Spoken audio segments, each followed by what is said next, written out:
Good afternoon guys, જય શ્રી કૃષ્ણ. તો સ્વાગત છે તમારા બધાનું આજના નવા વ્લોગમાં. તો વાગી ગયા છે આજે પણ 12:30 અને અહીંયા જો મારું કામ ચાલે છે એડિટિંગનું. અને આ ચાદર ને એવું છે ને મારી મમ્મી લઈ આવી છે ને એ પડ્યું છે અહીંયા, એને છે ને સ્ટીચ કરાવવા દેવાનું છે એટલે બહાર કાઢ્યા છે. અને અહીંયા મારી મમ્મી એનું કામ કરે છે. ગુડ મોર્નિંગ મમ્મી, જય શ્રી કૃષ્ણ. ગુડ મોર્નિંગ, જય શ્રી કૃષ્ણ. રસોઈ બસોઈ નથી બનાવવાની? 12:30 થઈ ગયા. મારે તૈયાર ખાવાનું છે, મારે કાનુડો રાંધે એનું ખાવું. મારાથી ખબર પડો કે ખાવા જેવું છે કે નહીં એમ. અત્યારે બહુ હવા કરું છું. હે? અત્યારે હું બહુ હવા કરું છું કહું. હા પેટમાં ડીશમાં આવે તો ખબર પડે. હા, તો આજે છે ને જમવામાં વઘારેલી ખીચડી બનાવી છે. કેમ કે આજે છે ને આજે સાંજે છે ને જમવા જવાનું છે મારી ઘરે.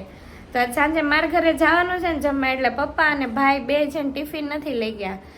તો ટિફિન નથી લઈ ગયા એટલે ઓબ્વિયસ છે રસોઈ બપોરની બાકી હોય. અને આજે અમે 3 જ જણા છીએ. તો અમે છે ને શાક ને રોટલી તો નથી બનાવ્યું, પણ અવનિકને ઓસ્ટ્રેલિયા જવાનું છે. અને આજે છે ને મને મારી મમ્મીને બેન કંટાળો આવતો હતો, તો અમે એને કીધું કે હાલ તું શીખ એમ. અને એમે એને શીખવાની છે રસોઈ બનાવવાનું. તો હું છે ને કહેતી ગઈ એવી રીતે એને ખીચડી વઘારી છે, એટલે મારી મમ્મી એમ કહે છે કે આજે મારો કોરો છે એમ. પણ જોઈએ છે ખીચડી બનાવી તો છે, પણ ખાવા જેવી બની છે કે નહીં એ તો ખાઈએ ત્યારે જ ખબર પડશે. એટલે જો અત્યારે કુકરમાંથી ધીમો ધીમો અવાજ આવે છે અને રસોઈયા થોડાક ધીમા છે. એટલે જો 12:30 ને 5 થઈ ગઈ છે, તોય હજી કુકરમાં એકેય સીટી નથી થઈ. એટલું વહેલું રાંધ્યું છે એણે. તો હવે જોઈએ, મને લાગે હવે 1 વાગે આપણે ખાવા ભેગા થશું આજે, એવું લાગે છે. અને નકર લેડીઝને બનાવવાનું હોય ને તો આપણે ટાઈમે બનાવી જ નાખીએ. અને આજે વરસાદે ભાઈ ઉધડું રાખ્યું છે આજે, જો કે અત્યારે તો બંધ થઈ ગયો છે. પણ સવારે એટલો ધોધમાર વરસાદ આવ્યો હતો અને નીચે બધું ભીનું કરી નાખ્યું છે. પણ અત્યારે વરસાદ બંધ થઈ ગયો છે એવું છે. અને બસ જો હવે હમણાં મેં તમને ટાઈમ આપી દીધો ને 1 વાગે જમવાનું બનશે એવું લાગે છે. તો 1 વાગે હવે બધા જમી લેશું. અને ખીચડી બને છે, સવાર ભાખરી બનાવી હતી એ પડી છે, અને બીજું આપણે કેરી કાપવાની છે. બીજું આપણે આજ કાંઈ નથી બનાવવાનું. હા, છાશ દહીં તો રોજનું છે જ તે, એ જે ખાવું એ. અને બાકી તો એમ બીજું કાંઈ શું કે હેવી ડીશ નથી આજે, સસ્તી ડીશ છે. હા, એટલે એવું છે. જોઈએ બની જાય પછી ખાવા જેવું છે કે નહીં જોઈએ. અને જેવી બની હશે એવું આપણે રિવ્યૂ આપશું, બરાબર?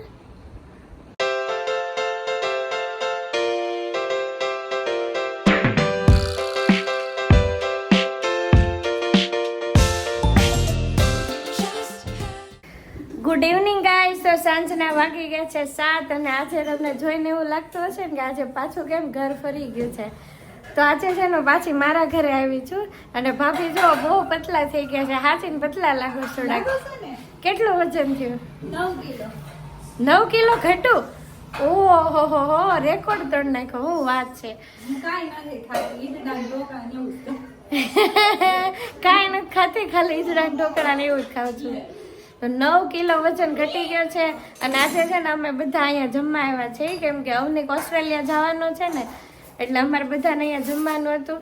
જોકે મારે તો ગણવાનું ન હોય, પણ મારા પપ્પાને એને બધાને અહીંયા જમવાનું છે, એટલે હું આજે અહીંયા આવી છું. તો રસોઈ બધી બની ગઈ છે. ભાભી શું બનાવ્યું છે આજે તમે?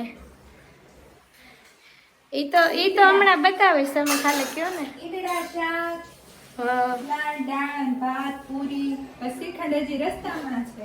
ઓકે, તો ફૂલ ડીશ બનાવી છે. અને બીજું જો જીલુબેન રમવા માંડ્યા. જીલુ ઉપર વહી ગઈ લાગે છે.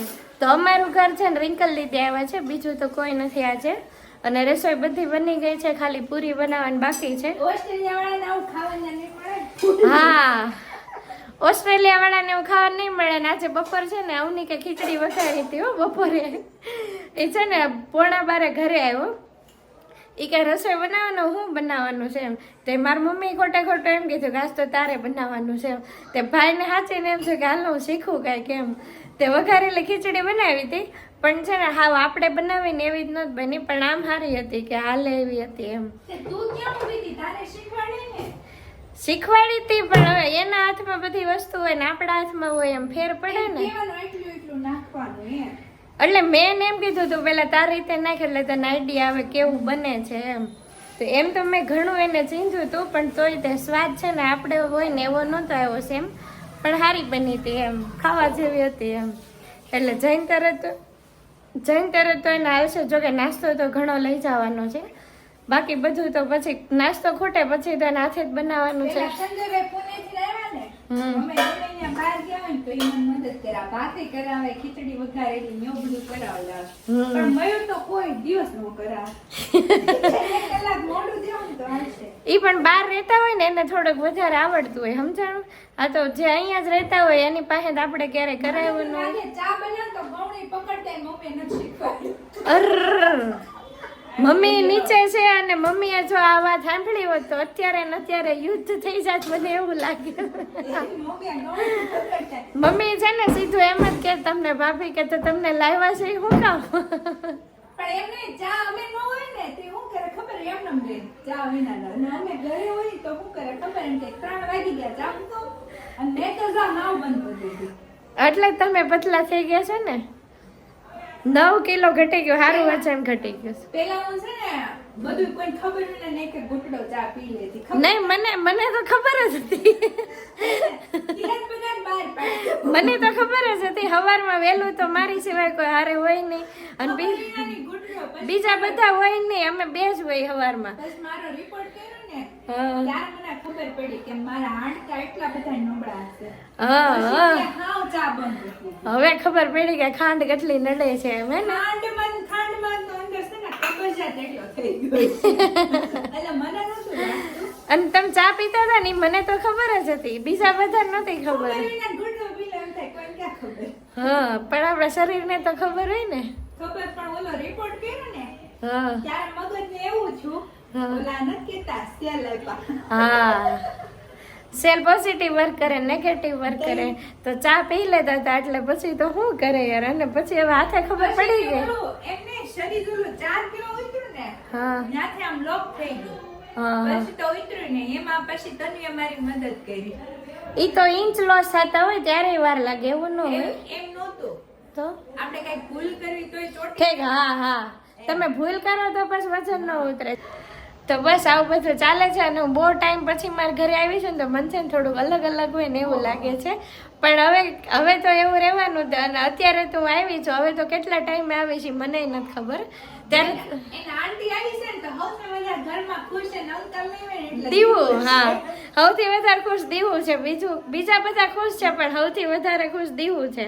અને મને ન્યાય કહેતો હતો ગાડીમાં, મને એમ કહેતો હતો એ કે મેં પૂછ્યું, મેં કીધું કેટલા દિવસ રહો એમ. તે પેલા મને શું કે 4 દિવસ એમ. પછી મેં પૂછ્યું બસ પાછી આવ્યો ને કે નહીં હવે પાછા નહીં વહી જતા કે. એનો બાંધવા વાળો રહ્યું છે. હા એટલે ઓલું બધા ખીજાય કરે ને કોઈના રમવા વાળું નથી. હા, એટલે હું હોય ને તો બરાડા પાડવા વાળું કોક તો મળી જાય યાર, પણ મારી સિવાય તો કોઈ હોય નહીં આખો દિવસ ઘરે. એટલે એ છે ને નીચે તેને કાલે બધાને કહી આવ્યો હતો મારા આંટી છે ને પાછા વહી આવે છે અને હવે નથી જવાના એમ. એવું બધું છે. તો જો રસોઈ બધી બની ગઈ છે, હવે પૂરી એક બાકી છે. તો હજી તો મારા મમ્મીની કોઈ આવ્યા નથી, તો થોડીક વાર પછી આપણે ચાલુ કરશું. આવી ગયા? ઠીક. તો જો આમાં દાળ બની ગઈ છે, પછી આમાં છે ને ભાત બની ગયા છે, આમાં જો મરચાંનું અથાણું બની ગયું છે. અને પછી આમાં જોઈ લો કેમ કે હું આજે નહોતી ને એટલે મને નથી ખબર કે કઈ વસ્તુ શેમાં છે એમ. આમાં સલાડ કાપી લીધું છે, પછી આમાં જો શાક બનાવી લીધું છે, આમાં ઈદડા છે, પછી આ જો કાચરી તળી લીધી છે, અને આમાં જો પૂરીનો લોટે બંધાઈ ગયો છે.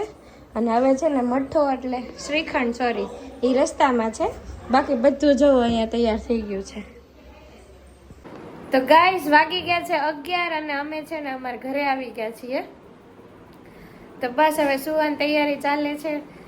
અને દીવુભાઈ છે ને એને એમ હતું કે હવે હું છે ને ત્યાં રહેવા વહી ગઈ છું ને હવે હું અહીંયા પાછી નથી વહી આવવાની. અને ભાઈ છે ને આજ મને લેવા આવવાનું હતું ને તો બપોરે સૂતો નહોતો ને તો આજ સાંજે વહેલા સૂઈ ગયો હતો.